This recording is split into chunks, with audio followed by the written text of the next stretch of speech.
เผากะแล้วอ่ะไปสิตายกับตาสาบานแล้วล่ะ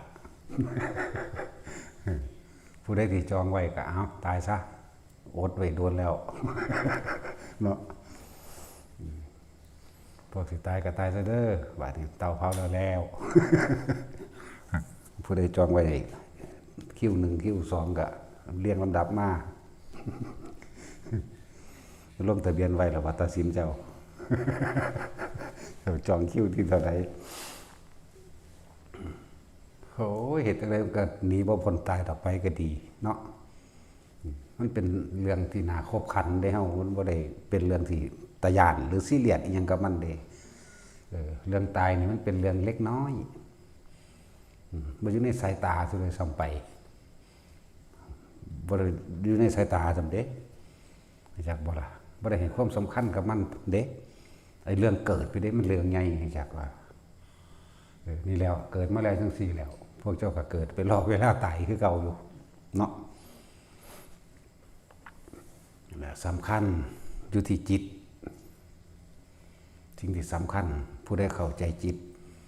ผู้ใดจับความคิดเจ้าของได้ว่าตอนนี้มันคิดไปทางเหตุให้เกิดความสงบหรือเหตุให้เกิดความอยากได้อยากดีอยากมีอยากเป็นโลภเป็นโทษแนวใดก็เอาธรรมะนี่ตัวไปเทียบเอาเองหลักธรรมทั้งเบิดร่วมอยู่ที่จิตนี่แหละเด้อบ่ได้ไปอยู่หม่องใดคนเฮาถ้าเข้าใจสุขก็อยู่ที่จิตเขาไปยึดมั่นถือมั่นทุกข์ก็ต้องอยู่ที่จิตที่เขาไปยึดมั่นถือมั่นเหมือนกันเกิดก็อาศัยจิตความคิดต่างๆปรุงแต่งไปจิตก็เป็นศูนย์ร่วมของทุกสรรพสิ่งในสัญญาเวทนาสัญญาสังขารและวิญญาณก็คือจิตนี่แหละเรื่องอีกอย่างหนึ่งว่ามันก็จดจำต่างๆไปเบิดแล้วเรื่องสัญญารวมอยู่ในนี่ทั้งเบิดเลยเรียกจิตกับผู้รู้กับจิตคืออันเดียวกันรู้หยังรู้สุขรู้ทุกข์รู้ร้อนรู้หนาวรู้เจ็บรู้ปวดรู้พอใจรู้บ่พอใจรู้ถ้าเฮาควบคุมบ่ให้มันคิดนี่หลักมันอยู่นี่บาดนี้บ่ให้มันคิดมันโน่ปรุงแต่งวาดภาพจินตนาการแบบนั้นแบบนี้ไปได้แต่เฮามีวิธีควบคุมมันได้แล้วก็ได้เลยนั่นแหละคือหลักธรรมนั่นแหละคือหลักสิเฮ็ดให้พ้นออกจากการเวียนว่ายตายเกิดพ้นออกจากสิ่งทั้งหลายทั้งปวงนั่นแหละเป็นอย่างนั้นที่เฮาฟังหรืออ่านมาในตำราองค์นั้นองค์นี้คือบรรลุธรรมเร็วแท้นะคือพระวักกะลิบอกบรรลุเร็วๆสิเพราะว่าเขาเจ้าจับตรงจุดมันได้เลยนะพระพุทธเจ้าร่วมยอดมาว่าสิ่งทั้งหลายทั้งปวงไม่ควรเขาไปยึดมั่นถือมั่นเขาจะก็จับจุดมันได้เลยเนี่ยปุ๊บเขาจะก็เรียกว่าบรรลุนะนั่งสั้นแล้วสิ่งทั้งหลายทั้งปวงบุคคลเขาไปยึดอีหยังพายึดก็จิตนี่แล้วก็ความคิดนี่แล้วไปนึกไปปรุงไปแต่งให้สุขมั่งทุกข์มั่งพอใจมั่งบ่พอใจมั่งอยากได้อยากดีอยากนี้อยากเป็นบันถอนความอยากได้อยากดีอยากนี้เป็นออกหมดแล้วเพราะว่ามันรู้สรรพสิ่งทุกอย่างมันร่วมอยู่ในนี่แหละรู้ว่าเกิดแล้วก็ต้องแก้ต้องเก็บต้องตายนี่แหละมันรู้ว่าทุกสิ่งทุกอย่างหาความที่รั้งยืนบ่ได้เขาไปยึดในความเปลี่ยนแปลงในความอนัตตาในความแตกดับทุกข์ก็เกิดขึ้นฉะนั้นก็เลยถอนออกเลยบ่มีอีหยังยึดนั่นแหละสิ่งทั้งหลายทั้งปวงเลยเป็นแค่ว่าสิ่งหนึ่งเกิดขึ้นสิ่งหนึ่งก็ดับไปแค่นั้นเองบ่ควรก็ไปถือเอาแน่เลยเอาจับเอาหลักยึดนี่เลยได้บัดนั่นแหละจับเอาบ่ให้มันคิดนึกปรุงแต่งจิตถ้าบ่คิดบ่นึกจิตถ้าบ่มีมโนอยากว่าบ่มีมโนนึกภาพแม่ว่ามโนนึกภาพแม่วิญญาณก็เกิดบ่ได้วิญญาณตัวรับรู้แห่งความรู้สึกในความพอใจหรือบ่พอใจนั่นเองเข้าใจบ่ล่ะมาดับวิญญาณทั้งตัวบัดนี้นั่นแหละพระเจ้าจึงสร้างเครื่องอยู่วิหารธรรมเจ้าจึงหาจับจุดอยู่ให้มันได้เฮ็ดจิตให้มันตั้งมั่นให้ได้ เฮ็ดให้มันเป็นจิตหนึ่งให้ได้เป็นเอกคตาจิตเอกคตาลมให้ได้ที่พวกเขาแนะนำกันอยู่เดี๋ยวนี้แหละทรงฌานเด้อเจริญฌานด้วยลมหายใจบางคนก็ไปเพ่งอยู่หรือรู้อยู่เฉพาะเพียงลมหายใจเขาออกม้วนๆอยู่ในหูดังนั่นแหละบางคนก็เลื่อยขึ้นไปอีกเป็นปฐมฌานไปเลยก็ได้รู้ลมหายใจเขาออกตลอดทั้งมีอาการปีติที่เฮาสร้างจุดรู้ขึ้นมาอันหนึ่งรู้สึกโตเนี่ยจุดรู้คือรู้สึกโตนี่แหละที่ไปตรงกลางหน้าผากเขาเองเนี่ยบางคนก็ได้อยู่ทั้งลมหายใจตลอดทั้งอุณหลมนั่นเองบางคนก็บ่มีลมหายใจแต่ว่ามีความรู้สึกอยู่ตรงกลางหน้าผากเลยกลางหัวเลยระหว่างทำกลางอกเลยนี่เอิ้นว่าวิหารธรรมวิหารทานก็ว่าบ่แม่นวิหารทาน วิหารธรรมเป็นเครื่องอยู่อันเฮ็ดให้เป็นเอกคตาจิตจิตหนึ่งจากบาลาบาลนี่แหละจิตหนึ่งรู้อยู่ในความรู้สึกที่เป็นหนึ่งจึงเรียกว่าเอกคตาจิตเอกคตารมณ์นั่นแหละจิตหนึ่งในความรู้สึกที่เป็นหนึ่งรู้สึกตัวทั่วพร้อมนะจุดใดจุดหนึ่งนี่แหละเหตุอยู่จังซี่แหละมันสิเปลี่ยนไปของมันเองกับอันอื่นๆนั่นนะที่จริงอันอื่นๆมันก็เป็นของมันจังสันอยู่แล้วแหละเพียงแต่ว่าเฮาสินำเขามาคิดแล้วก็นึกปรุงแต่งมโนภาพต่างๆสารพัดไปบ่เท่านั้นเหมือนกับเฮามีความรู้สึกโตในอาการนิ่มน่วงอยู่กลางคิ้วเฮาหน้าผากเฮานี่เนาะคนนั้นย่างไปคนนี้ย่างไปมันก็บ่ได้คิดเด้นี่ถ้ามันบ่คิดมันบ่นึกมันบ่ปรุงแต่งวาดภาพจินตนาการไปความรู้สึกพอใจกับบ่พอใจเกิดบ่ได้บ่เอิ้นว่าดับวิญญาณคนทำความเข้าใจคำว่าวิญญาณให้ดีเด้อวิญญาณก็คือตัวจำนี่แหละตัวจำในความรู้สึกเด้อวิญญาณตาวิญญาณหูวิญญาณจมูกวิญญาณลิ้นวิญญาณกายรวมแล้วก็เอิ้นวิญญาณใจเลื่อนใจก็ว่าเลื่อนจิตก็ว่าเข้าใจว่าล่ะนะครับถ้าเฮาบ่คิดนึกปรุงแต่งในคนที่ย่างมาย่างไปเสียงเขาเว้ากันโวกเวกโวกเวกนั่นนี่เฮาก็เห็นอยู่ซื่อๆนี่วิญญาณเกิดบ่ได้มันก็ดับแล้วเด้ล่ะพบดับล่ะความรู้สึกเกิดบ่ได้ในความพอใจและบ่พอใจเกิดบ่ได้ปกติความเคยชินของคนถ้าเฮาคิดนึกไปปุ๊บมันสิมีเด้อันนี้ผิดอันนี้ถูกเหมือนบ่ล่ะถ้ามีผิดมีถูกดอกมันก็สิมีเหตุผลอื่นๆเข้าไปขัดง้างกันก็เกิดอารมณ์พอใจมั่งไม่พอใจมั่งสิบ่ตรงกับตัวเองยึดเห็นป่ะแล้ว อะไรจังว่าถ้าเฮาควบคุมตัวนี้ได้ก็บ่มีปัญหาจิตมันสิอยู่เฉพาะมันอยู่กับความรู้ซื่อๆคำว่ารู้ว่างๆนี่บ่ได้แปลว่าบ่เห็นหยังบ่ยินหยังเด้อย่างว่ารู้แบบว่างๆรู้แบบปล่อยว่างบ่แม่นว่าบ่มีคนเว้ากันเถียงกันบ่แม่นว่าบ่ยินเสียงบ่ได้กินหยังเด้เขาเว้ากันเถียงกันโวกเวกโวกเวกนะคือจังคนกลุ่มนึง5-6คนจับกลุ่มกันกินข้าวเว้าเพิ่นกันเนาะเนี่ยโวกเวกโวกเวกอยู่หั่นแต่ว่าเฮาบ่ไปคิดนำเขาแหมนั่นแหละว่างรูปแบบว่างๆรูปแบบว่างๆรูปแบบบ่คิดรูปแบบบ่จินตนาการไปกับเขาแต่ว่ารู้อยู่ในเขาเว้าเรื่องใดเขานินทากันเรื่องใดเขาอิจฉากันเรื่องใดเขายกย่องไผเขานินทาไผเขาเว้าเรื่องเฮ็ดให้เฮ็ดหน้าเขาเว้าเรื่องขายเงินซื้อทองเขาเว้าอีนั่นบ่ดีอีนี่บ่ดีลูกผู้นั้นเป็นจังซั่นรู้อยู่แต่ว่าบ่ไปคิดนึกปรุงแต่งนำเขาเข้าใจบ่ล่ะแน่อารมณ์บ่เกิดบ่ได้วิญญาณก็ดับนั่นแหละพบก็ดับนั่นแหละบ่เกิดถ้าเป็นจังซั่นเฮ็ดให้มันได้เรื่อยๆเรื่อยๆตัวจังว่ามีการฝึกหัดนะมีการฝึกหัดตัวเองแม้นเฮารู้คำตอบแบบนี้ปุ๊บกูสิอดเอากูสิบ่คิดก็นั่นแหละคิดจักบ่ล่ะแม่นสิบอกว่าอย่าคิดแบบนี้อย่าคิดแบบนี้อันนั้นแหละคิดว่ามึงอย่าคิดแบบนี้นั่นแหละจักบ่ล่ะนั่นแหละจึงมีวิธีการฝึกไปเรื่อย ยิ่งยิ่งการฝึกนี่คือเฮาเฮ็ดแบบสายตรงตรงบ่ได้อ้อมบ่ได้ค้อมเด้นี่อยู่การลมหายใจทรงฌานทรงคือการรักษาในจุดหนึ่งหรือเพ่งอยู่ในอารมณ์ที่เป็นหนึ่งจากว่านี่เอิ้นว่าทรงไว้รักษาไว้ให้มันต่อเนื่องหรือเอิ้นทรงให้มันต่อเนื่องไปเรื่อยมันทั้งสิเกิดกำลังความตั้งมั่นของมันเองเดินว่าสมาธิมั่งนะ สมถะภาวนาสมาธิภาวนาอันเดียวกันนี่แหละอยากว่าล่ะอันเดียวกันนี่แหละเพียงแต่ใส่คนละซื่อดอกเพื่อให้เกิดความตั้งมั่นก็ต้องบ่หวั่นไหวถ้าหวั่นไหวบ่ทันได้ตั้งมั่นเพิ่นเลยมีหลายระดับนั่นแหละตามธรรมดาคนเข้าใจปัญญาสติปัญญาคนเพิ่นเลยแจกไว้3ระดับแบ่งไว้3ระดับนะปัญญายังต่ำยังกลางและยังสูงนะที่เอาซับเดียวไปเอาคำเดียวกันไปเว้ากับทุกระดับปัญญาหรือว่า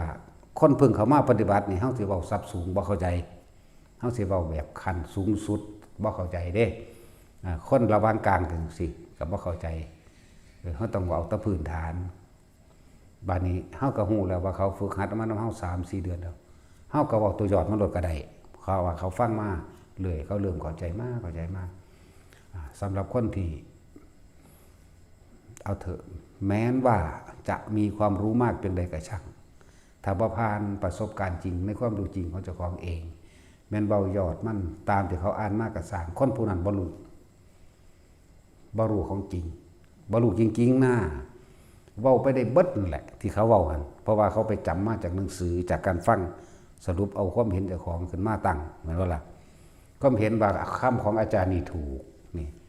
เอาคำของอาจารย์นี่แล้วมาโต้แย้งขัดง้างหรือถกเถียงกันแม่นบ่ถกเถียงก็เพียงแค่ว่าเว้าเพื่อให้มันลงกันลงจริงเป็นจริงตามคำเว้าแต่ว่าความรู้สึกจริงๆของพวกนั้นบ่ได้ของจริงนั่นบ่ซั่นสิเฮาจะบอกว่าเฮาจะเอาแต่เบื้องต้นให้เข้าใจบ่นี่ฝึกเบื้องต้นปฐมฌานเบื้องต้นให้ได้พื้นฐานเสียก่อนถ้าเฮาสร้างบ้านสร้างตึกสูงนี่เฮาบ่เทข้านนั่นบ่มันสิรองรับ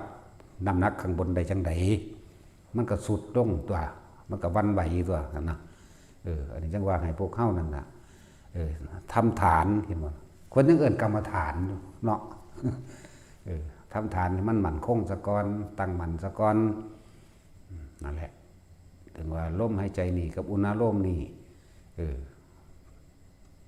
เมื่อได้ลมหายใจแล้วปิติมันก็เกิดนั่นพอได้ก็เว้าได้เบิดดอกกันองค์ฌานที่1วิตกวิจารปิติสุขเอกตามันอ่านมาเนาะฌานที่2ปิติสุขเอกตามีเฉพาะปิติขึ้นอย่างเดียวเห็นบ่นี่ฌานที่3สุขเอกคตานี่แปลว่าจังไดนี่เห็นบ่ล่ะปัญหาเลยเอาอารมณ์สุขของทั้งโลกมาเทียบว่าสุขเอกคตาที่จริงมีความสงบอยู่สุขที่จะเสมอด้วยความสงบไม่มีเด้แต่มีความสงบอยู่โล่งๆว่างๆนะทั้งที่ตาหูจมูกลิ้นกายเฮาก็ยังปกติอยู่นี่แหละนั่นแหละสุขเอกคตาจังซี่นะจิตนั้นตั้งมั่นดีแล้วสงบดีแล้วบ่มีความคิดนึกปรุงแต่งบันไดไปอีกเราค่อยแต่การกระทบคือความคิดต่างๆจะพูดขึ้นเองสังขารขันธ์มันมีประจำของมันอยู่แล้วสัญญาของมันมีอยู่แล้วเห็นบ่ล่ะสัญญาเวทนาสังขารวิญญาณของกายมันก็มีอยู่แล้วแต่มันสิพูดขึ้นมา วิญญาณใจก็คือความพอใจกับบ่พอใจนี่มันสรุปแล้วมันมาจากไสมาจากตาหูจมูกลิ้นกายเห็นว่ามันมาจากตาก็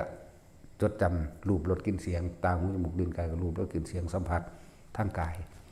ถ้าจิตไม่คิดไม่นึกความรู้สึกพอใจและไม่พอใจเกิดขึ้นไม่ได้นั่นแหละว่าดับวิญญาณนั่นแหละพบดับเกิดบ่ได้หลายๆคนก็ได้รับรสแห่งนี้อยู่แต่ว่าบ่มีความเคยชินชำนาญเนาะบ่ชินบ่ชำนาญก็เลยมีความสงสัยอย่างไรเพราะว่าพื้นฐานบ่แน่นบ่มั่นคงบ่ตั้งมั่นแท้บ่ล่ะ ถ้าพื้นฐานมันคงแน่นหนาและตั้งมั่นดีแล้วมันก็ฟังสิ่งที่เพิ่นแนะนี่เข้าใจเท่านั้นคือความจริงในประสบการณ์ชีวิตเจ้าของความจริงในความรู้สึกเจ้าของเองนี่แหมแม่นบ่ล่ะตัวนี้ได้อันมันแน่นในความจริงประสบการณ์จริงเจ้าของนี่เด้บ่แม่นแน่นในไปอ่านมาเด้นั่นแหละจังว่าคนที่เขามีประสบการณ์เขารู้ได้ว่าโยกซ้ายโยกขวาโยกหน้าโยกหลังอันนั้นล่ะนั่นคือความจริงของเขาที่เขาประสบมาคืออธิบายอยู่เรื่อยๆดอกผู้ใดเป็นผู้มีสติรู้อยู่กับลมหายใจเข้าลมหายใจออกอาการปิติเกิดขึ้นถ้าบอกโดยตำรามันเป็นกลางๆเอาไว้เนาะขุตกายปิติเนี่ยรู้ลมหายใจเข้าลมหายใจออกบางที่กับคนลุกวือนั่นแหละเอิ้นว่าปฐมฌานจังว่าบางที่บัดคนปิติคนลุกวือขึ้นบ่มีแต่ว่ามีอาการโยกซ้ายโยกขวาโยกหน้าโยกหลังนี่ก็เป็นปฐมฌานคือปิติอย่างใดอย่างหนึ่งเกิดขึ้นเดินปฐมะหรือปฐมเบื้องต้นจังซี่บางคนก็ลมหายใจเข้าออกปืดแสงพับๆพิบๆตามใดก็แล้วแต่แสงสว่างเป็นลูกกลมก็สร้างเป็นวาบขึ้นมาเป็นคือสายฟ้าแลบก็ช่างวูบวาบหรือวูบมาเลยบักใหญ่ขึ้นเลยวาบขึ้นเลยก็แล้วแต่นี่ก็ปฐมฌานเพราะว่ายังอาศัยการคิดนึกอยู่กับลมหายใจอยู่เข้าใจว่านี่คือมันยังมีความคิดอยู่ได้นี่แต่ว่าคิดถึงลมนั่นแหละแต่บางทีรู้วิตกก็คือคิดนั่นแหละใช่ป่ะวิตกเรื่องนั้นเรื่องนี้วิตกเรื่องลมหายใจเข้าออกคิดเรื่องลมหายใจเข้าออกนั่นแหละ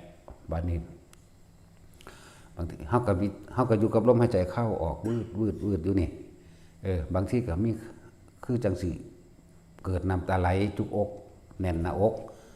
ว่าแม่นแน่นแบบสิตายหรอกเป็นตื่นตันนั่นน่ะเป็นตื่นตันสิหายออกมานี่ก็เรียกปฐมฌานเพราะว่าลมหายใจยังมีอยู่ยังคิดถึงลมอยู่บางทีก็เกิดความรู้สึกเหมือนกับกายลอยขึ้นอยากว่าล่ะ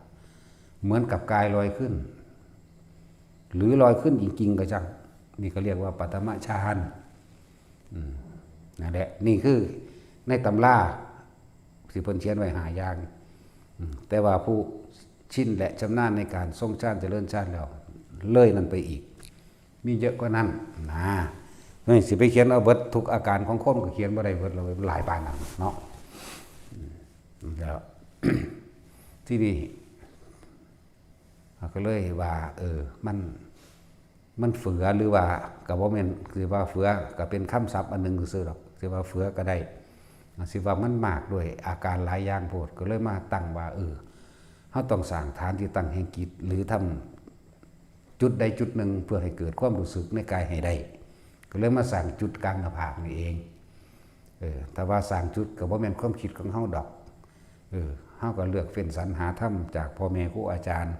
จากหนังสือจากตำราหลายอันหลายอย่างแล้วก็มาได้ของหลวงปู่มั่นนี่แหละหลวงปู่มั่นตะกี้เพิ่นให้นับนิ้วมือแบบนี้บัดนี้เฮาเลยมาพลิกแพลงแปลงเอาเองดอกอันที่ว่าเพ่งปลายจมูกแล้วหายใจเข้าหายใจออกมันนวงๆนิ่มๆเกิดกลางหน้าผาก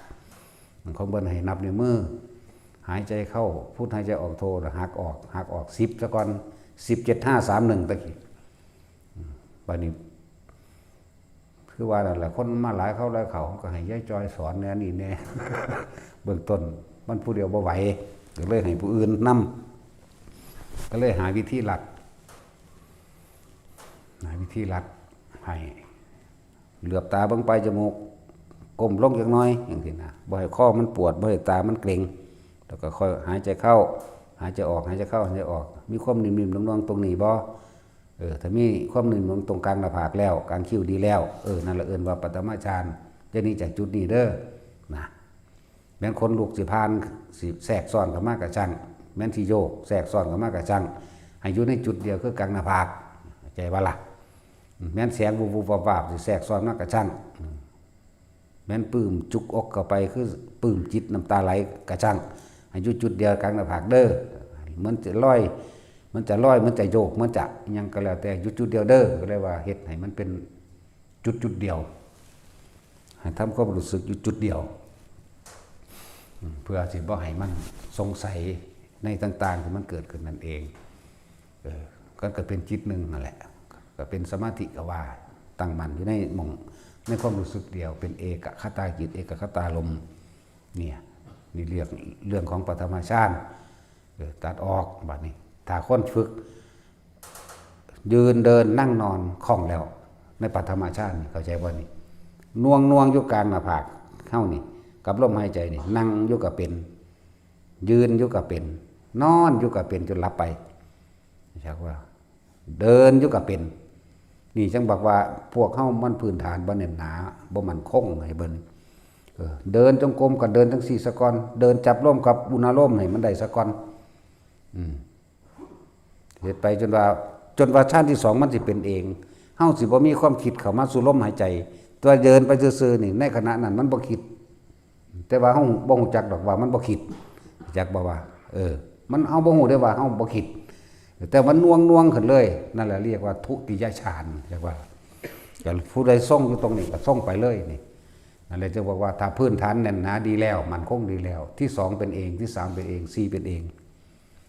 จนถึงฮอดสมาบัติ8พุ่นปล่อยเป็นเองให้เบิดเฮามีหน้าที่รู้ดูอยู่เฉยๆรู้เฉยๆเข้าใจบ่ล่ะนั่นแหละนี่เรื่องของฌานเรื่องขององค์ฌาน1 2 3 4เป็น4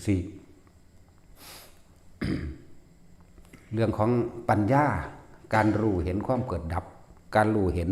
อนิจจังอนัตตาเรื่องของปัญญาเมื่อรู้เห็นอนัตตาอนิจจังอนัตตาถ้าเฮาบังคับให้มันเที่ยงให้มันคงให้มันจีรังยั่งยืนเฮาก็เป็นทุกข์เรื่องของปัญญาสูงสุดลงที่พระไตรลักษณ์เท่านั้นแหละอนิจจังทุกขังอนัตตาเท่านั้นบ่มีอีหยังเกินนี้อีกเพราะว่ายอดแห่งปัญญาแล้วถ้าบ่ได้เข้าใจตรงนี้บ่ถือเอาตรงนี้แล้วก็สบายเลยรู้เห็นความเกิดดับก็ว่าสักแต่ว่าก็ว่า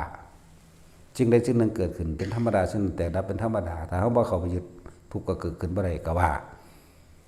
นั่นแหละเรื่องของปัญญานี่มันก็หลายระดับความคิดนัยยะให้ข้อคิดแต่ละคน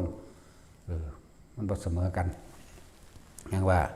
ถ้าพื้นฐานแน่นแล้วสิรู้จักดอกพื้นฐานแน่นเมื่อเฮาเข้าใจแน่นหนาในพื้นฐานของปฐมฌานนี้แล้วปณิทุติยฌานแม่นเฮาประจับร่มกับทางให้เฮาเหลือบตาเบิ่งซื่อขึ้นรถบึ๊บขึ้นรถแล้วก็อยู่ในความรู้สึกเดียวนั่นแหละยืนเดินนั่งนอนเกิดความรู้สึกเดียวนั่นแหละ3ก็เป็นเอง4ก็เป็นเองก็ช่างว่าเน้นย้ำอยู่แค่ว่า1กับ2กับ3ตอนนั้น1เด้อัน4บ่ได้เด่นเด้4มันสิตัดความรู้สึกออกเบิดสัญญาเบิดความรับรู้อยากว่าตามันก็บ่เห็นนั่นแหละว่าเบิดสัญญาหูมันก็บ่ได้ยินจมูกบ่ได้กินลิ้นก็บ่ได้รส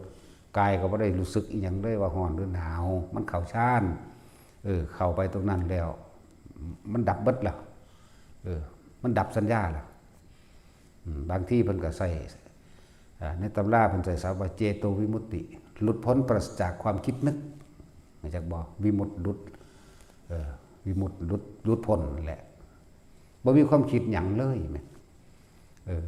บ่มีความรู้สึกในกายพร้อมรู้สึกตาหูจมูกลิ้นกายนี่บ่มีความรู้สึกหยังเลย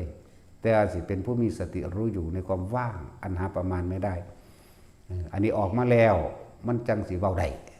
ตอนนั้นเว้าบ่ได้บ่มีหยังเทียบเพิ่นเทียบว่าสุขอันที่จะเสมอเทียบเท่ากับความสงบมันไม่มีมั่งรู้อยู่ซื่อๆกับความว่างอันหนึ่งดังที่เพิ่นก็ใส่สว่างอิหยังเพิ่นก็ว่าไปของเพิ่นเฮาก็เลยว่าสงบอยู่ในความว่างว่างๆบ่มีหยังเลยว่างหาประมาณบ่ได้นะมาเทียบใส่ศัพท์บาลีว่าเจโตวิมุตตินะแต่ที่เทียบอย่างนึงพ่อให้เข้าใจได้คือคนนอนหลับแต่ว่านอนหลับมันบ่รู้เรื่องหยังเด้แต่ว่าอันนั้นเหมือนกับคนนอนหลับก็จริงแต่ว่าเป็นความว่างนะเป็นความสว่างอยู่นี่แหมนอนหลับนี่มืดได้ถ้าบ่ฝันแม่นบ่มืดตึ๊บเนาะแต่ตื่นขึ้นมาก็อิ่มคือกันเด้นะแต่ว่าตัวนั้นมันว่างนอนหลับคือบ่หลับแต่สิเทียบวางได้แล้วมันบ่มีแนวสิเข้าไปอธิบายได้อันตัวนั้นเข้าใจบ่ล่ะนั่นแหละ จึงว่าเฮานิยมแผน1 2 3พอ1 2 3สามารถเห็นอนิจจังทุกขังอนัตตาได้เห็นความเกิดเห็นความดับของความคิดเท่าใดจะบาลาเนี่ยเห็นความคิดคำว่าเกิดดับของความคิดมันเป็นจังไดทุกคนนี่มีบ้านคิดถึงบ้านเดี๋ยวนี้ปั๊บถึงเบิดทุกคนแล้วกลับมาลมปั๊บเกิดอยู่บ้านดับอยู่บ้านแล้วจากบ่ผีมันมาผีแล้วบ้านนี่คือปัจจุบันก็ลมหายใจเขาออกเห็นความเกิดดับของความคิดเนี่ยว่านี่คิดถึงคนที่รู้จักบุคคลผู้ใดผู้หนึ่งเนี่ยว่าถึงโลดถึงใดมันมีหอดรูปหน้าพุ่นน่ะเห็นบ่ล่ะมันก็ถึงรูปร่างหน้าตาอันนั้นโลดปั๊บกลับมาลมนะเป็นปัจจุบันนี่แหละจังว่าให้ทุกคนมีสติรู้อยู่ในปัจจุบันณขณะอยู่ตรงหน้าตรงในหูดังนั่นแหละแต่คนส่วนมากมันบ่ค่อยอยู่นำผู้อื่นความคิดนั่นแหละอยู่จากบ่ล่ะความคิดไปแล้วบุงแต่งนึกไปสารพัดแล้วความรู้สึกก็เกิดไปนำเด้แม่นบ่ล่ะเกิดไปนำสิ่งที่เฮาคิดนั่นแหละพอใจมั่งบ่พอใจมั่งเป็นจังซั่นถ้าสวยงามก็พอใจน่ารักก็พอใจถ้าบ่งามบ่น่ารักบ่พอใจละนั่นแหละพบเกิดถ้าเป็นแบบนั้นนะแล้วเฮาจึงพยายามสร้างความตั้งมั่นแล้วก็เห็นสิ่งทั้งหลายทั้งปวงให้มันเป็นจังซั่นของมันจ้ะดอกไม้ที่เฮาเห็นมันสิอยู่ในกระถางหรือในป่ากระชังถ้าเฮาบ่เด็ดมันมาความสวยงามมันก็เป็นนิรันดร์เด้แม่นบ่ล่ะมันบ่มาเหี่ยวให้เฮาเห็นเด้พอเฮาบ่เด็ดมันมาเนาะมันก็อยู่จังซั่นของมันสิเป็นของมันเองนะถือเฮาอาจสิมีความพอใจกับผู้เฮามักผู้ใดผู้หนึ่งแต่ว่าเฮาบ่เข้าไปเด็ดป่าคือดอกไม้ความนั่นก็เป็นนิรันดร์ของมันเองดอกอย่างว่าล่ะ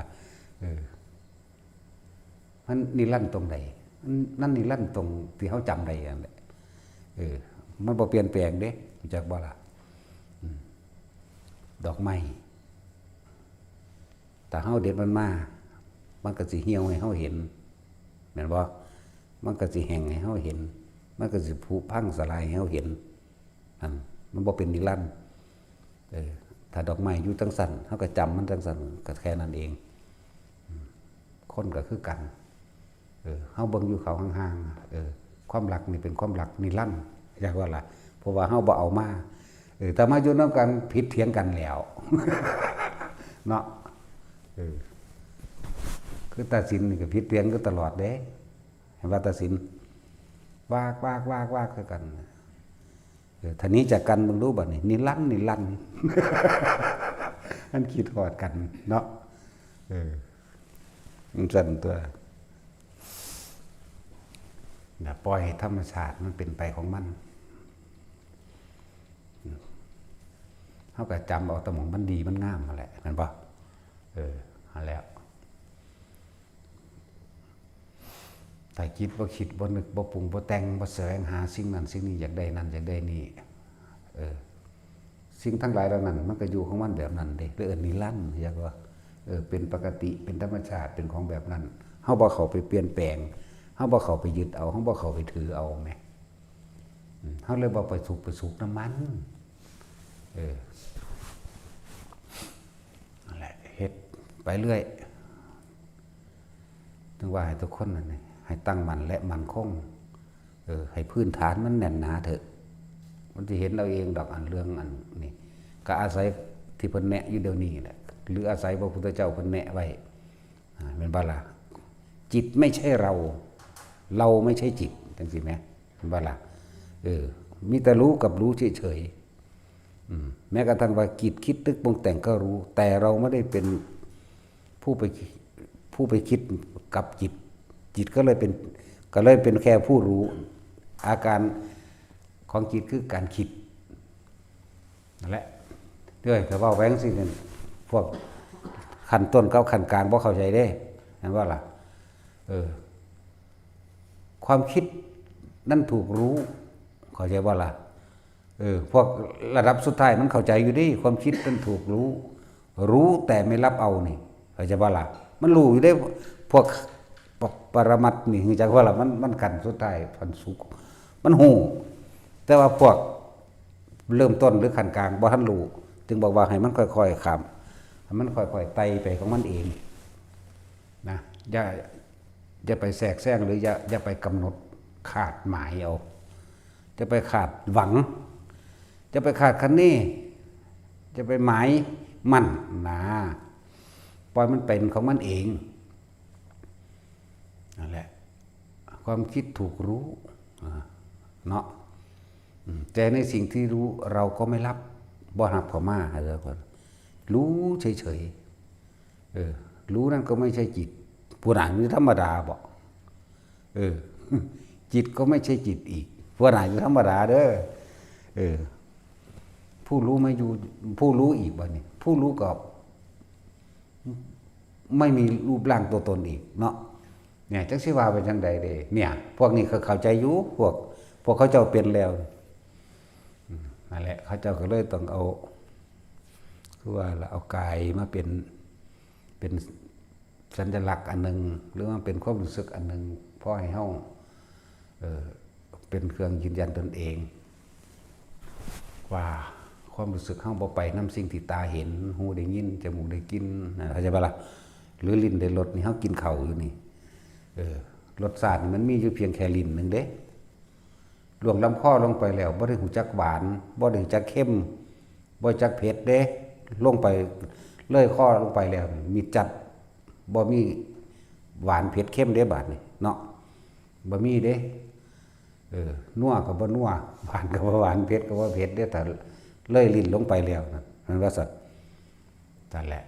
มันก็เลยรู้ซื่อๆรู้อยู่ได้ล่ะหวานรู้อยู่ได้เค็มเรียกว่าล่ะ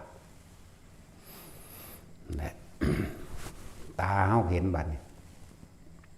ตาเฮาเห็นคนสูงคนต่ำมันก็ฮู้อยู่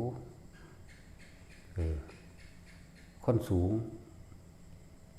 มันเป็นอย่างคือสูง เนาะพอเขาไปปรุงแต่งว่ามันสูง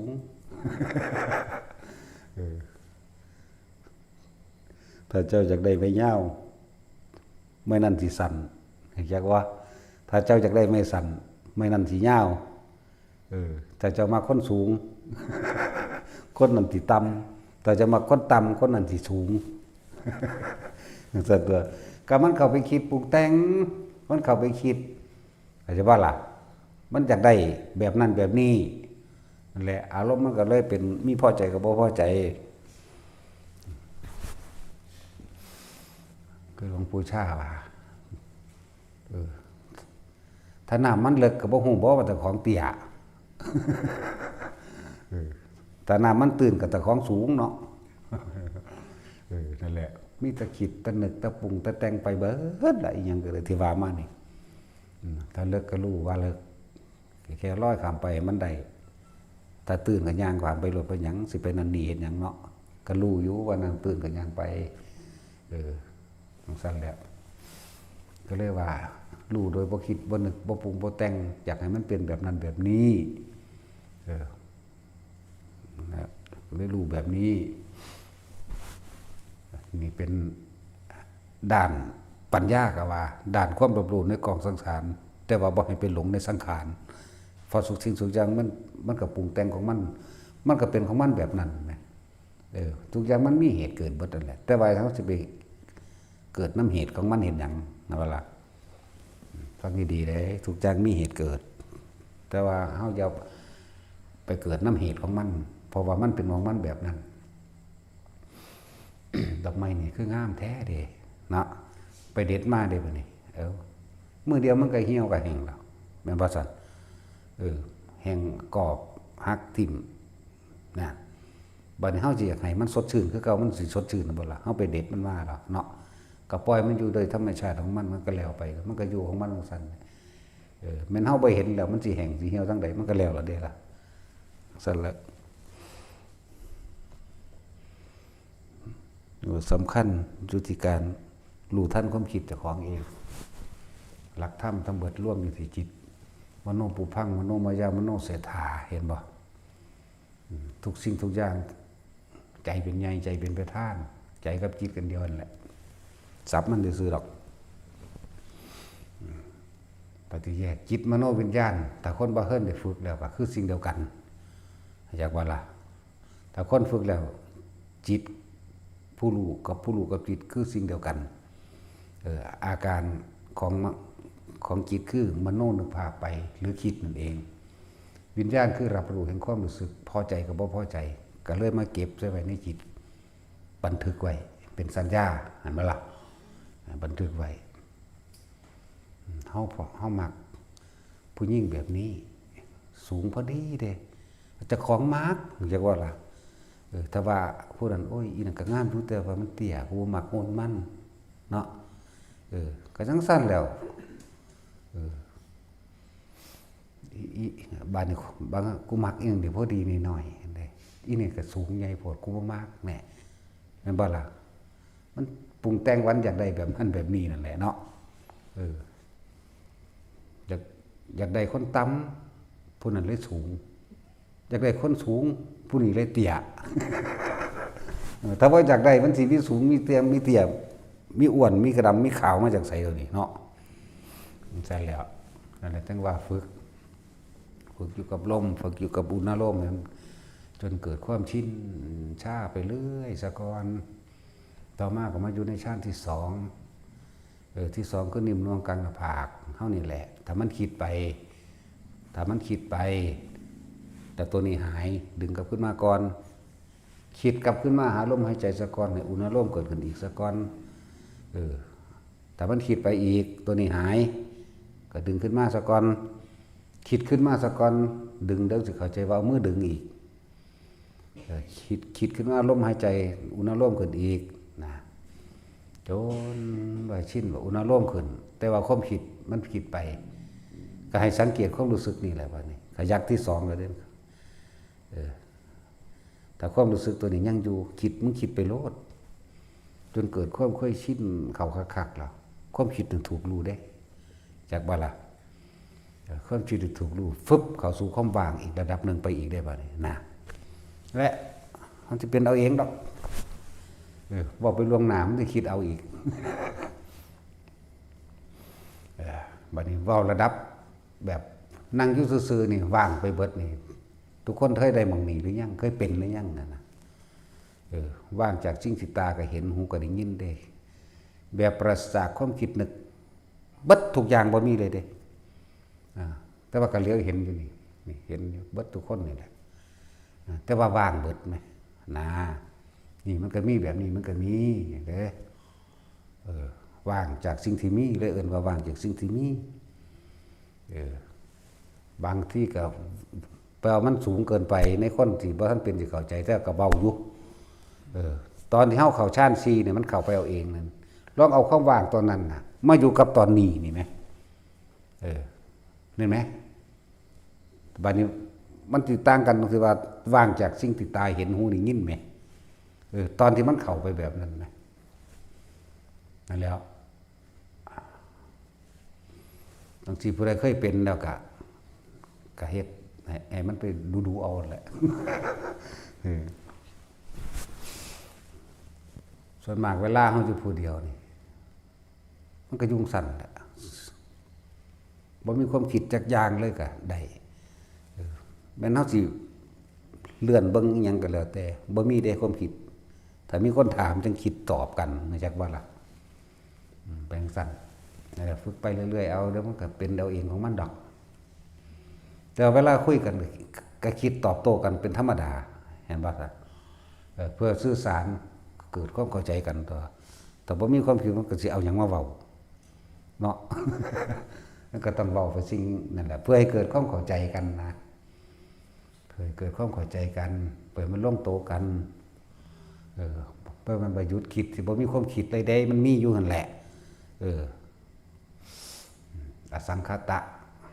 หยุดคิดปรุงแต่งในสิ่งทั้งหลายทั้งปวงที่ตาหูจมูกลิ้นกายกระทบสัมผัสตามันก็หูอยู่หรอกในสัญญาของมันเอง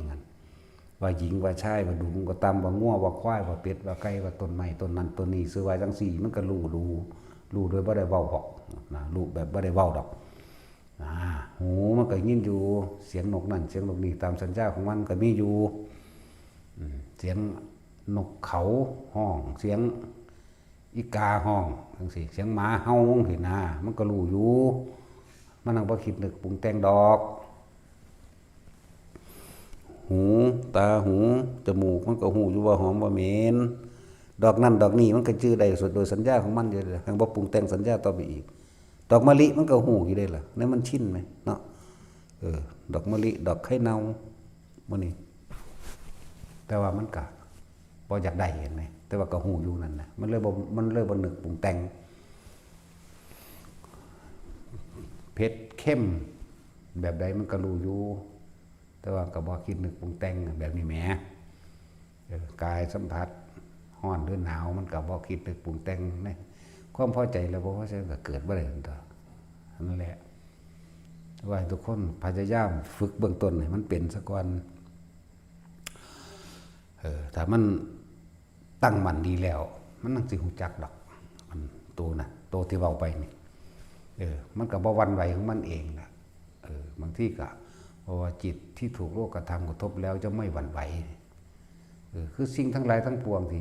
ตาหูจมูกลิ้นกายของเฮาเองแหละรูปรสกลิ่นเสียงทั้งหลายที่เฮาฮู้เฮาเห็นนั่นแหละแต่ว่ามันก็บ่คิดบ่นึกเลยว่าบ่หวั่นไหวมันก็ตั้งมั่นอยู่ของมันจังซั่นอย่างหนึ่งมันไปสรุปของมันเองโดยที่สุดแห่งปัญญาแค่นั้นแหละนี่แค่นั้นแหละมันเป็นของมันแบบนั้นแหละเนี่ยมันก็เลยบ่อยากไปปรับปรุงไปเปลี่ยนแปลงอยากให้เป็นอีกแบบนึงเหมือนกันนั่นแหละครับแต่เฮาอยากได้ไม่ไผสั้นๆลำนั้นก็ยาวถ้าเฮาอยากได้ยาวๆลำนั้นก็สั้นเนาะสั้นตัวแต่ว่าคิดนึกแล้วมันก็บ่มีอีหยังสั้นบ่มีอีหยังยาวตัวมันก็บ่มีคำว่าผิดหรือถูกก็บ่มีเนาะนั่นแหละจังบอกว่าหลวงพ่อเนี่ยบ่ได้ยืนยันตัดสินผู้ใดดอกเด้อแต่ว่าในอายุนะคือเข้าว่ายืนยันตัดสินนี่บางทีเขาผู้นั้นบรรลุหยังเข้าใจว่าล่ะผู้นั้นได้อนาคาบ่ผู้นี้ได้อรหันต์บ่โอ้กูบ่รู้อันนี้บ่จักไปถามเขาเนาะนี่ยืนยันตัดสินแต่ว่าถ้าแนวทางแบบนี้เป็นได้หลวงพ่อถึกแล้วนี่ก็เอาจากสิ่งที่ตัวเองผ่านมาก่อนมาเว้าบัดนี้ใส่ตำรามันก็บ่ผิดกันนังซี่นะถึกแล้วนะถ้าออกมาข้างปุ๊บนี่โอ้แม่นจะเป็นแบบนี้กลับมาแบบนี้นะแต่ว่าตัวสุดท้ายมันบ่ได้ยืนยันตัดสินกับไผเด้เนาะผู้ใดสิได้โสดาสกิทานาคาอรหันต์บ่ยืนยันอันนั้นให้ลักษณะนั้น แต่ว่าทุกคนให้เน้นย้ำอยู่นี่แหละเน้นอันนี้แหละมองมันโหลดเอามองมันสิบ่เกิดโหลดไหม อันอื่นโอ้ยก็สร้างมันดอกผู้ใดสิไปฮู้เห็นนั่นนี่ก็เห็นไปก็ถือว่าเป็นของแถมเป็นกำไรหรือเป็นของแถมส่วนมากคนอยากได้ได้ของแถมเนาะเห็นนั่นเห็นนี่เฮ็ดจังใดกูสิเห็นโหลด อันผู้เห็นแล้วมันว่างยากอยากว่าล่ะของเฮามันเห็นจนชินชำนาญในการเห็นแบบบ่ฮู้จักหยังซ้ำเห็นแบบบ่ได้ฝึกแนวจังซั่นมันเห็นมาแตะเก่าตะกี้บ่ฮู้จักหยังมันก็เห็นมาตั้งแต่เป็ดอยู่หน้าวัดอยู่กกสนใหญ่อยู่หน้าวัดดีดฟิวเบิ่งกันนั่นแหละชัดเจนก็เกิดความย้านอยู่เด้บ่แม่นบ่ย้านเด้ตะกี้ก็ย้านคือกันนั่นแหละแล้วก็ฟังอันบัดนี้เขาจังมีอันอิหยังนวนิยายกลางคืนมีเสียงผีหอนอู้เห็นแหละเป็นเสียงหมาหอนตะยานเด้ตะกี้เนาะอันฮู้เนี่ยกลางคืนนะวิทยุท่านิ่นตะกี้เนาะพวกนั้นก็เปิดดีเฮาก็คิดจินตนาการไปน้ำเสียงว่าผีอยู่หันผีอยู่นี่เด้ฮอดบ่กล้าออกไปกินน้ำนั่นแล้วเห็นบ่ล่ะ เสียงอันในอยู่กันจังก็ว่าแต่งเป็นผีได้นะหลายอย่างมันบัดตอนมันสิเห็นมันก็เห็นตลอดกันบ่มีแนวมื้อนี้หรอกไปห่างกับใส่กับหนูตะกี้เนาะใส่บ่วงใส่ลั่นกับฟันกับยันก็เอิ้นตะกี้นั่นแหละแม่นทั้งเบิดนี่แหละโหบักใหญ่4 เมตร5 เมตรพุ่นเด้อคนอันนั้นย่างตึกมาเด้บ่ได้เห็นผู้เดียวเด้เห็นบักหลายเด้เขาบักอินบักนายมื้อนี้แม่นเบิดนั่นแหละเห็นนํกันนั่นน่ะมันบ่น่าจะตายดอกยังอยู่ลืมตายแล้วบ่บ่ได้เห็นโดนล่ะเห็นนํกันบักหลายเด้5 6คนเด้บักอินบักนายบักแดง4 5 6พุ่นล่ะหมู่ปล้องเด้อหมู่คันหน้าเนี่ยย่านผีเห็นมันก็ย่างลงทางกี่ตุ่มโพนั่นแหละแล้วตอนที่ก็เห็นนํกันหลายๆอยู่นั่นแหละแต่ว่าบ่ฮู้เป็นหยังดอกก็มีแต่ว่าผีเท่านั้นแหละจังสิเป็นหยังบ่ต่ำกว่า4 เมตรดอกมันต้องคนใหญ่ๆซ้ำเห็นกะถ้าสิเปรียบเทียบแล้วก็ประมาณ100 เมตรประมาณ100 เมตรประมาณนั้นแหละมันก็ย่างลงทางกี่ตุ่มโพแล้วก็หายไปนั่งนั่นแหละสิก็มีก็เลยบอกว่าเฮามันเห็นมาตลอดนั่นแหละ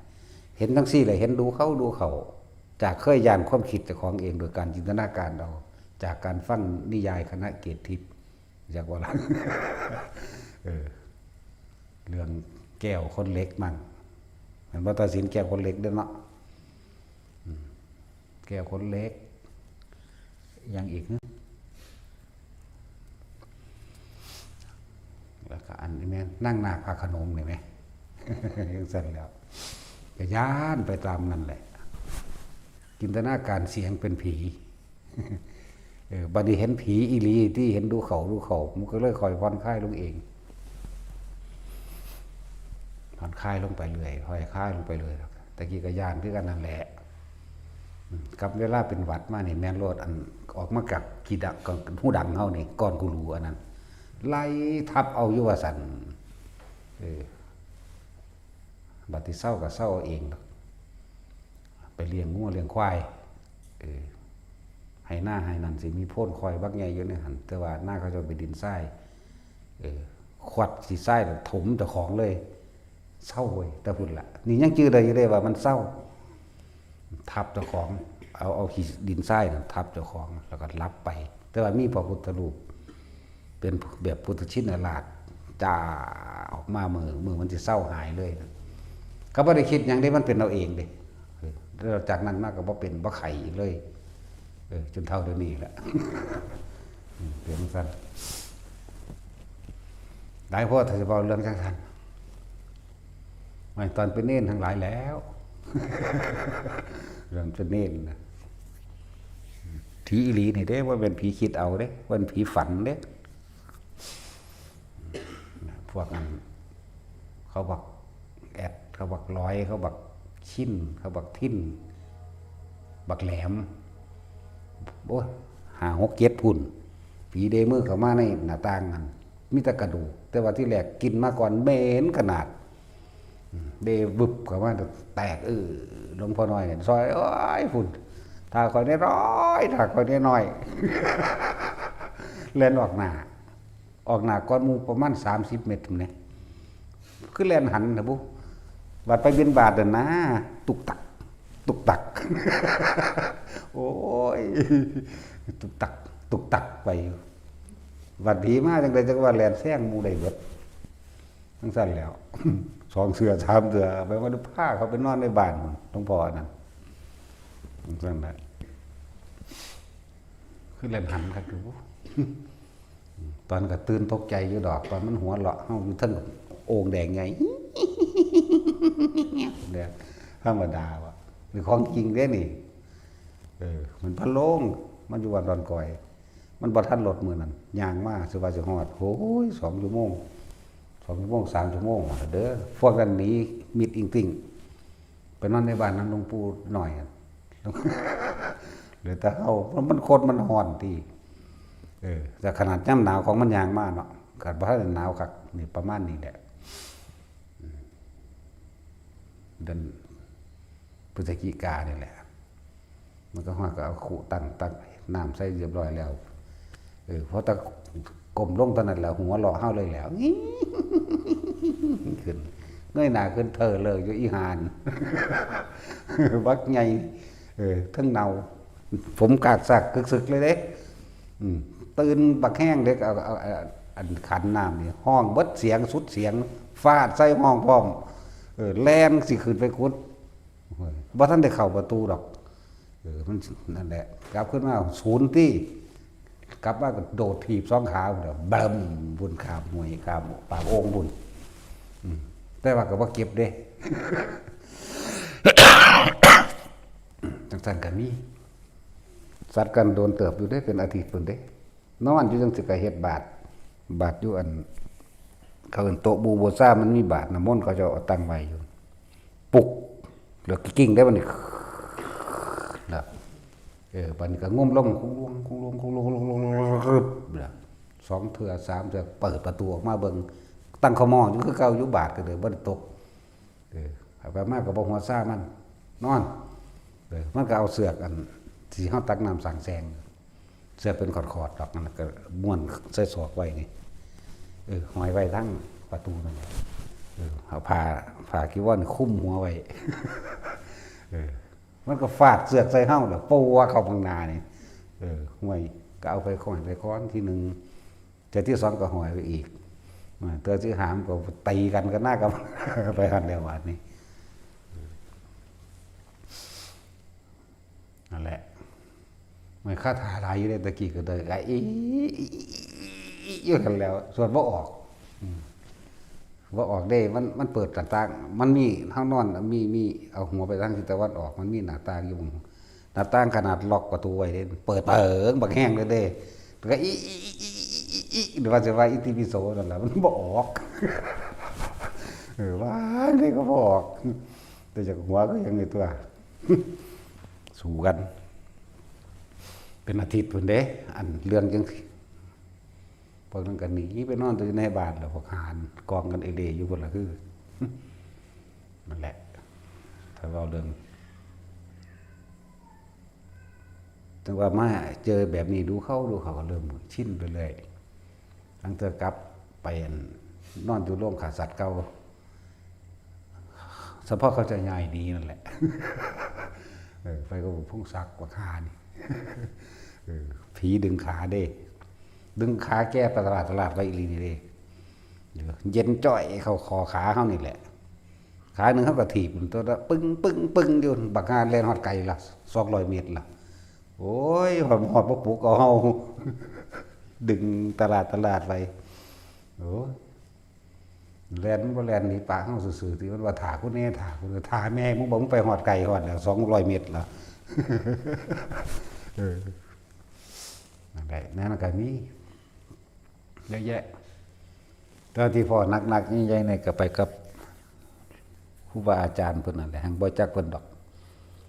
ตอนนั้นเพิ่นสิบ่อายุ40กว่า50หรือประมาณ40กว่านี่ล่ะมั้งประมาณนั้นแหละ40 50นี่แหละอันนี้ไปทุดงไปพ่ออยู่น้องมาจอกกันเพิ่นยังตลาดล่ะมันบ่ได้เป็นจังซี่เด้ตะกี้มันหกอยู่เด้โหลุกขึ้นจากน้ำพี่บางใหญ่เนาะธรรมดา6 เมตรเลยบุบึ้มขึ้นมาจากน้ำว่าเรื่องตัวแรกก่อนจะไปแล้วข่อยจะอยากดักหน่อยเมื่อได้ข่อยมีคาถาดีอยู่จะอยากได้บ่บ่เฮาพอแนวนี้ก่อนเด้เฮาพอแนวมื้อนี้ก่อนอันเหตุการณ์มื้อนี้นั่นแหละไก่มันบินขึ้นหรือนกมันตื่นออกจากพุ่มบินปื้อไปโหเฮียนอยู่เด้หน่อยว่าเด้มันเอาอีหลีเด้ว่าเด้ซั่นเจ้าย่านจะบ่ก็บ่ว่าแต่ว่าต้องย่านดอกพี่อาจารย์ใหญ่มันว่าได้ตบฟางบัดนี้ควายน้อยมันสิหลงหมู่มั้งแงะโห หูเอาตะเว้นแถบเตรียมทาขนาดน้องมึงก็ว่าเลยโอ้ยคือนั่นแล้วทุ่มหนึ่งสองทุ่มมากน่ะดีแต่เขาเจ้าก็บอกก็ได้จะไปเด้อมังหันมังนีเลยนั่นแหละข่อยมัก ข่อยมักมักตั้งกษัตริย์แหละข่อยทั้งมักอาตมามักกำลังสิหรอกก็จะว่าจะไปมังหันมังนีเด้อให้เดี่ยงออกไปเขาก็บอกมังนั่นแหละข่อยมัก2 ทุ่มนี่ละประมาณนี่ละมั้งโอ้มันดึกแล้วเด้2 ทุ่มปัวนี่ประมาณนั้น นั่นแล้วล่มบื้อว่ามากไหมฝ่าผ้าเพิ่นตี้ไปยังไงหลังดึงหมดแล้วโอ้เอาจริงติว่าสั่น ลุกขึ้นมาเดี๋ยวสองไปยังก็ยิงหัวความไปทองคาถายังพุ่มอยู่ หวังเสียเฮาเด้น้อย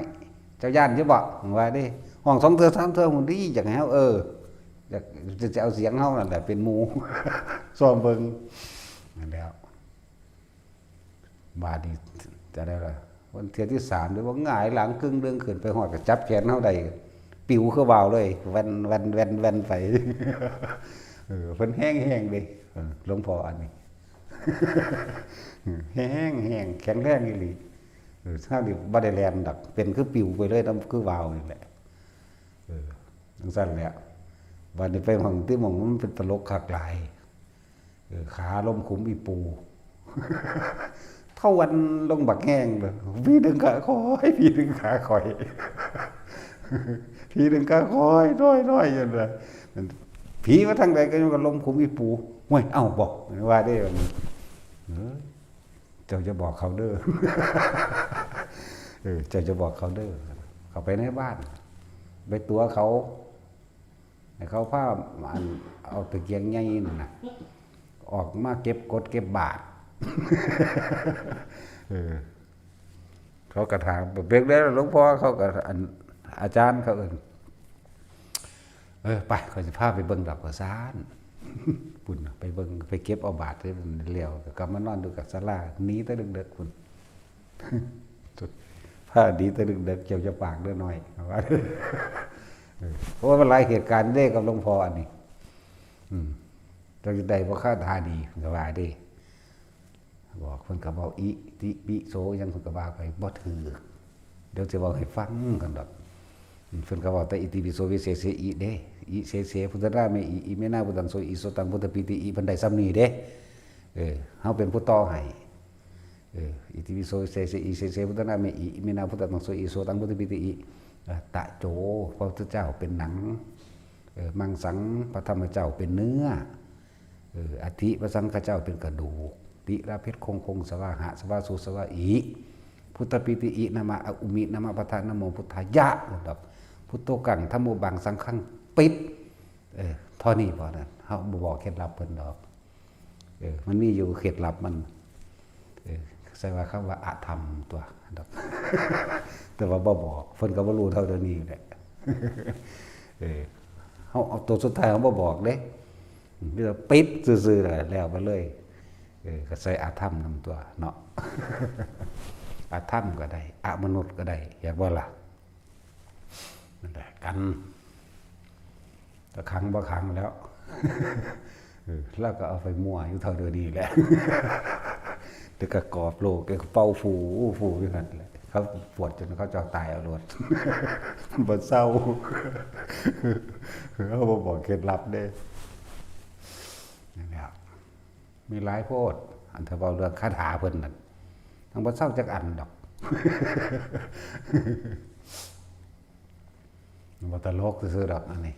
พวกเจ้ามักเรื่องมื้อนี้ถ้าว่าเอาจริงเอาจังนี่งูงาเขาอยากนอนเนาะถ้าเว้านิทานแน่น่ะแม่นบ่ดอกอยากฟังหัวคิกถ้าเว้าล่มเด้อแบบนี้เด้อแบบนั้นเด้อนี่งูงาอยู่มีแต่สิล่มเลยล่มนอน นั่นแหละพากันฝึกชำนาญเบื้องต้นถ้ามันชำนาญเบื้องต้นพื้นฐานมันดีแล้วพวกมื้อนี้ก็คือกัน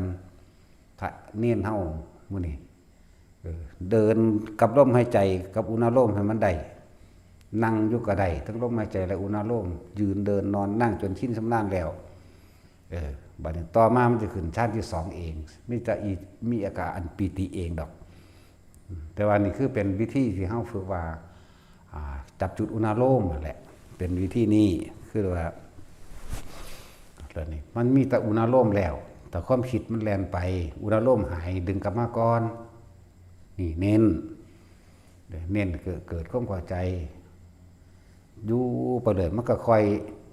อยอยู่น่านเข่าดอกจากอยู่ได้1 นาทีวันนี้มันเผลอคิดไปน้ำความคิดกลับขึ้นมาก่อนกลับมาร่มก่อนเดี๋ยวขึ้นมาอุณโลมอีกจนเราเริ่มจับความรู้สึกได้เองดอกเวลาใดความรู้สึกที่อยู่ในหน้าผากหรือหัวนี่ไปแล้วนี่ก็จะดึงขึ้นมาก่อนเฮจังซี่จนก็ว่าความรู้สึกตึงขึ้นหน้าผากนิ่มนวลขึ้นหน้าผากหางคนว่าต้นยังก็เงาๆอ่ะหน้าผากเงาๆหรืออย่างน้อไม่ใหญ่นั่นว่าถ้ามาจากอันขอนแก่นไหมหน้าผากเงาๆหรืออย่างนี้ละหรือต้นยังเล่าเนี่ยแหละหรือตึงเอาบางคนก็บอนแต่ตัวนิ่มนวลตึงต้นอยู่หน้าผากเงานั่นแหละระหว่างสิละมั้งหลายคนก็สิเข้าใจว่าเงาออกไปเด้ที่จริงกับความรู้สึกนิ่มนวลอันเดียวกันนั่นแหละถ้ามันคิดไปก็สร้างมั่นบัดนี้คอยตัวนี้อยู่เหมือนเดิมถ้าตัวนี้หายเมื่อไหร่จังคอยดึงขึ้นมาเฮ็ดไปเรื่อยตัวค่อยสังเกตความรู้สึกอยู่ในกายเดินไปจิตหนึ่งความรู้สึกอันเป็นหนึ่งมันเป็นสมาธิแล้วล่ะแต่ว่ามันสิตั้งมั่นหรือบ่ตั้งมั่นอยู่กับการที่เฮาสังเกตความรู้สึกเจ้าของเองไปแล้วปุ๊บความรู้สึกหายไปนำนี่คือดึงขึ้นมานั่นแหละเฮ็ดอยู่จังสั่นเฮ็ดจนมันชินชำนาญอยู่ในนี่แล้วในหน้าผากนุ่งๆนี่แล้วงั้นความคิดสิเกิดก็ปล่อยมันคิดโลดที่คิดน้ำมันดีบ่ดีมันคิดบ่ออกพุ่นเด้เบิ่งกูสิซอยมึงคิดหายปุ๊บดับไปเลยก็มีเฮ็ดไปเรื่อยๆจนถึงขั้นบัดนี้สิอยู่ระหว่างปราศจากความคิดนึกเด้สงบได้บัดปราศจากความคิดนึกชั้น3จากบ่ล่ะที่เพิ่นว่าสุขเอกคตาที่จริงมันบ่มีความคิดนึกอีหยังเลยแม้กระทั่งว่าความรู้สึกอยู่หน้าผากบางอาจจะบ่มีจากบ่หน้าผากหรือกลางหัวแต่ว่าสิเป็นความรู้สึกโป่งๆโล่งๆระหว่างทำกลางอกกว้างๆเด้บ่มีหยังแต่บ่มีความคิดนั่นแหละอยู่ใน3ระดับนี่พ่อเฮาอยู่จังซี่แหละเดินสิคอยจับความคิดได้เองดอกเดินสิเห็นดอกคนพวกนั้นสิจับเปื้อนจับสนจับเงื่อนมันได้เองดอกความคิดไม่ใช่เราไม่ได้เป็นผู้คิดจากบ่ล่ะจังซั่นความคิดนั้นถูกรู้เลยว่าสักแต่ว่ารู้แต่ไม่รับเอาเข้ามาสักแต่ว่ารู้แต่บ่รับเอาเข้ามาบ่มีอารมณ์เกิดพบดับวิญญาณมันดับพบมันก็ดับนั่นแหละมันทั้งนี้ดอกช่วงทุกคนเคยเป็นอยู่ดอกมันสั่นเกินได้มาถามโดยความสงสัยเพราะว่าอย่างพื้นฐานบ่แน่นหนาพื้นฐานบ่มั่นคงถ้าพื้นฐานมั่นคงมันก็ค่อยๆเป็นของมันดอกบ่นานเด้ฝึกแนวมื้อนี้ว่าแค่ 3-4 เดือนก็ให้ทุกถ้าพื้นฐานเฮามั่นคงหมายถึงปฐมฌานมั่นคงบ่นานเด้อย่ารัดขั้นตอนปล่อยมันเป็นเองตามที่ว่ามาตามที่อธิบายมานี่แหละอันนี้เน้นย้ำเอาหม่องมันเลยเด้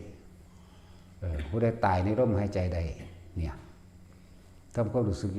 บัดสิตายมันนั่งอยู่ในลมหายใจเองดอกแจ้งว่าล่ะ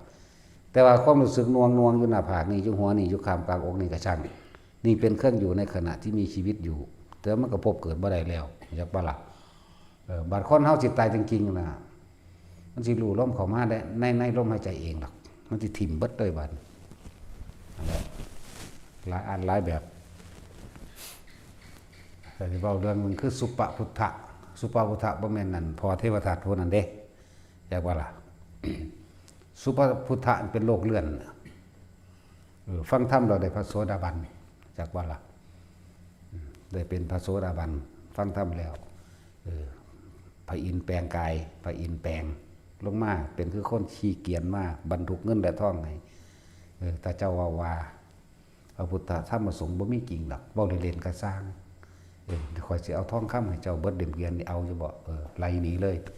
แล้วไปอินหนีอันนี้เหตุการณ์นี้คือ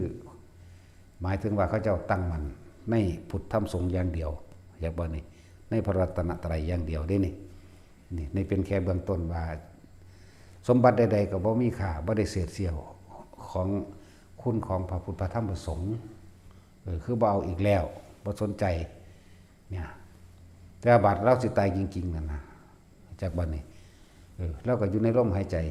เราเป็นพระอรหันต์ดิเราบ่แม่นพระโสดาบันจากบ่ล่ะบาดเราตายจริงๆเมื่อนั้นเราก็ได้กินข้าวอิ่มมื้อเราสิตายเรากินข้าวอิ่มเราเกิดความมันสิคล้ายๆกันกับเรื่องพระอันนั้นอยากว่าพระอันนั้นนะพระอันนั้นได้กินข้าวอิ่มทีเดียวกับบรรลุอรหันต์แล้วก็ตายโดนนั่นนะพระอันนั้นแต่เป็นคล้ายๆกันแต่ว่านี่เล่าได้ถึงพระรัตนตรัยโสดาบันก่อนแล้วก็บ่เล่าก็บ่นั่นแหละไปผิดอีหยังจักอย่างแหละ รู้สึกว่าไปขอท่านได้ก็ได้กินอิ่มเห็นบ่ล่ะนั่นแหละแล้วก็เลยไข้ควรเป็นหน้าทำตามคำสอนพระพุทธเจ้าแล้วมันก็จับเข้ามาสู่ลมหายใจเอาเองแล้วเราก็ตายเอาเองผู้เดียวเล่านั่นแหละแต่ว่าเราบรรลุอรหันต์พระอานนท์ได้ถามว่าสุปปุตตะมีคติอยู่ที่ใดพระเจ้าค่ะสุปปุตตะเป็นผู้บ่กลับมาเกิดอีกแล้วฮะแล้วตายในลมหายใจเลยนี่ทั้งสารแล้วแต่เรื่องแต่ละเรื่องนำเข้ามาไม่ตั้งแต่จากนี้ทุกคนเอายอดมันโหลด เอายอดมันโหลดตีบมาเปรียบมาเทียมเลยจากไหนไปนิพพานท่านหมดบ่จากไหนมาเกิดถ้ามาเกิดก็เรื่องซี่แล้วเจ็บหัวปวดแขวอยู่พ่อสมีแล้วตั้งแต่เทศจนก็ปวดแขวอยู่นี่ มันเลยบอกแต่เรื่องปวดแขวมันชินชำนาญในการปวดแขวแต่หูมันบ่ได้แห้งเด้แต่ว่ามันมีออตออยู่ ซื้อว่าไข่ขนาดเด้แต่สินเราเคยปวดแขวเราสู่จักเด้ถ้าถึงขั้นบางนี่ไข่เรานี่เห็นบ่นี่อยู่ใต้นี่เนาะมันปวดขนาดเด้แต่ว่าเฮาก็แค่รู้สึกซื่อเด้จังว่าแต่ปล่อยแมงหลุดออกเอาเองโหดดอกสั่นละของเฮาสิพ้นความทุกข์มีหม่องเดียวนะมีหม่องเดียวเท่านั้นนิพพานแต่ว่าบ่อยากได้หยังอีกบ่ปรารถนาหยังอีกบ่อยากเป็นหยังอีกนะพระอนาคามีเพิ่นค่าอยู่เพราะว่าเพิ่นสำคัญมั่นหมายว่าเพิ่นอยากเป็นเพิ่นมีจุดเดียวเท่านั้นถ้าเพิ่นว่างความอยากเป็นว่างความเห็นในความอยากเป็นจบ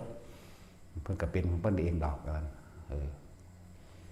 หมายถึงว่าเน้นย้ำแต่ละคนให้ถ้าพวกเจ้าชินชำนาญในพื้นฐานในปฐมฌานแล้วทุติยฌานเป็นเองตติยะเป็นเองจนถึงฌาน4มันก็เป็นเองอยู่แล้วอันหา6 7 8นั่นน่ะกระชังมันดอกผู้เขามีอุปนิสัยวาสนา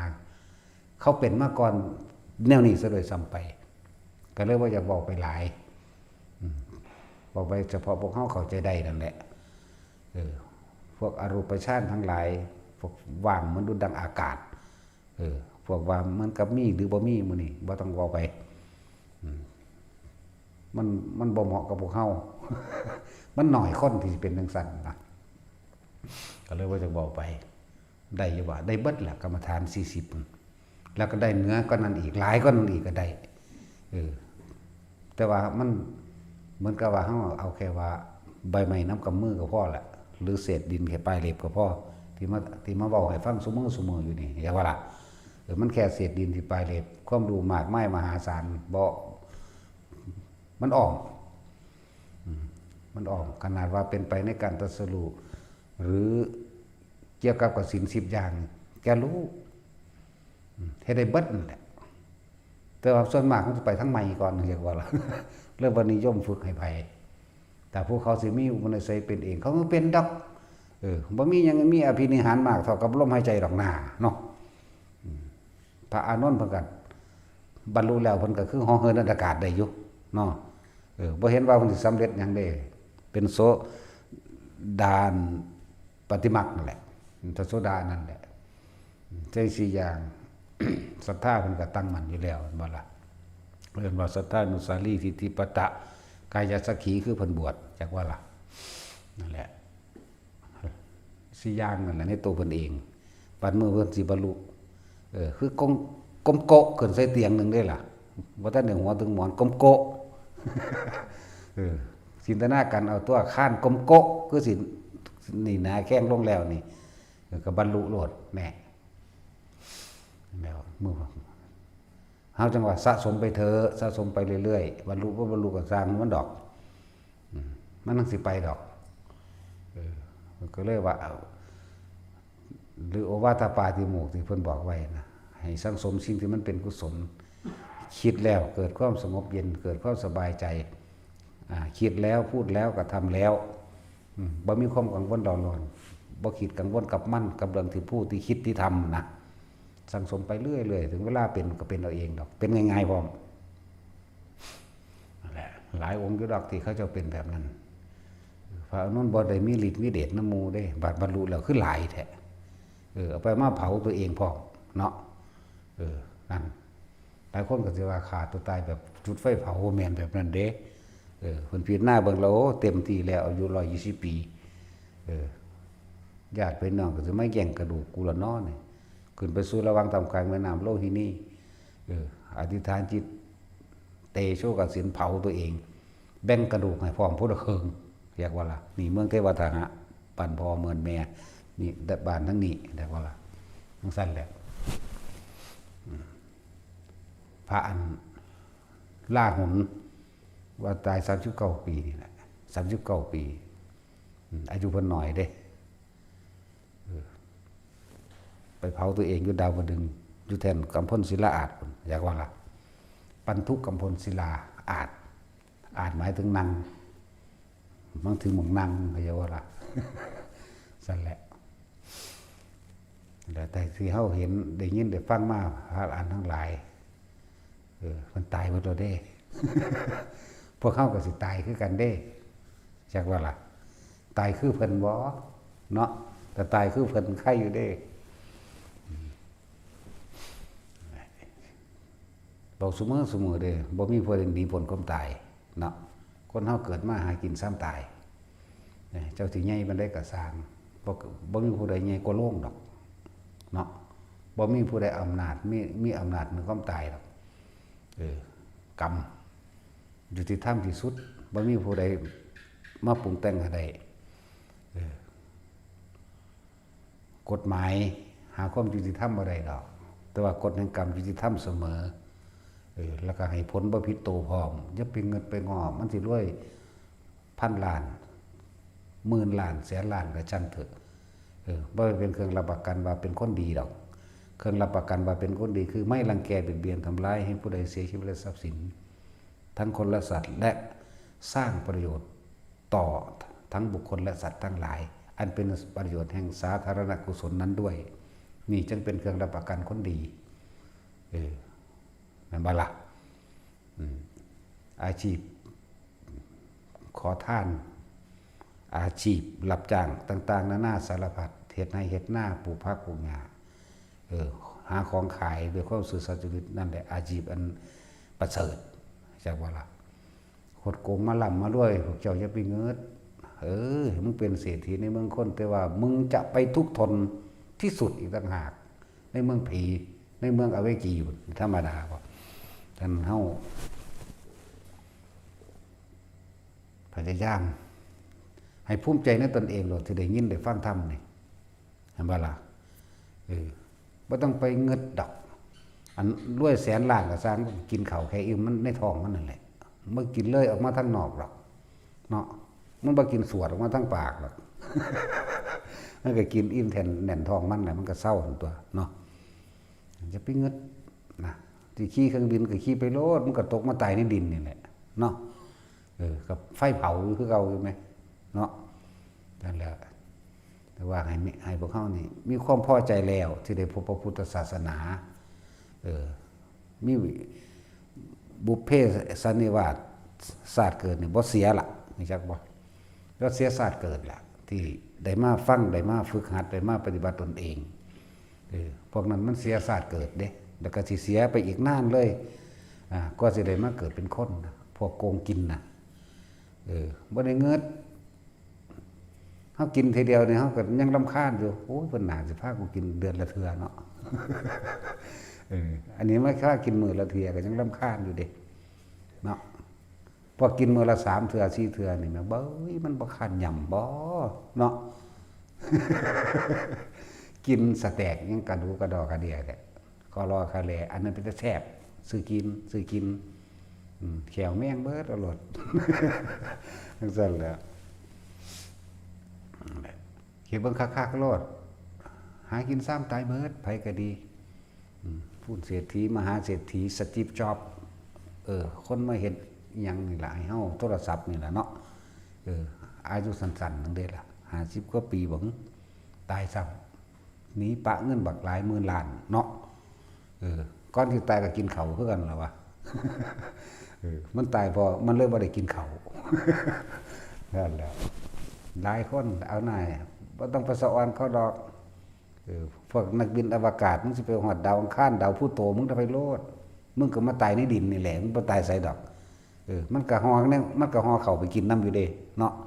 แม่นบ่ซั่นพวกไปหาเลี้ยงงัวเลี้ยงควายก็ฮอเข้าไปกินคือกันพวกเขาสิไปดาวอังคารก็สร้างมันก็ฮอเข้าไปกินคือเก่าล่ะแน่แค่ในนึงได้บัดนี้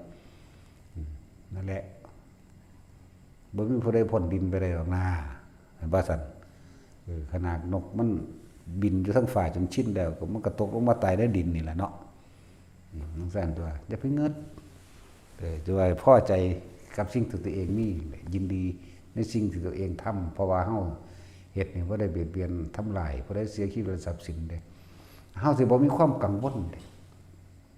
ว่าไปสิมาตีมาฆ่ามันนั่นเฮาเด้นั่นแหละอยู่กับลมหายใจดีที่สุดจังว่าให้ภูมิใจให้พอใจในตัวเองจังว่านี่กูบ่เสียศาสตร์กูมาเจอพุทธศาสนาแล้วนั่นแหละแล้วคำว่าพุทธะก็คือรู้ด้วยตนเองให้รู้ตรงพุทธะแปลว่ารู้สึกตัวทั่วพร้อมธรรมะตามความเป็นจริงจังว่านี่จริงคือเกิดแก่เก็บตายจริงคือสัตว์โลกเป็นไปตามกรรมจริงคือบ่มีอย่างกีรังอย่างยืนทุกอย่างเป็นอนิจจังเป็นทุกข์เป็นอนัตตาทั้งหมดทุกอย่างเกิดดับนี่จริงคือจริงแบบนี้สังขารคือสงเคราะห์ตัวเองนั่นเป็นจะไปพึ่งผ้าผู้อื่นเถอะ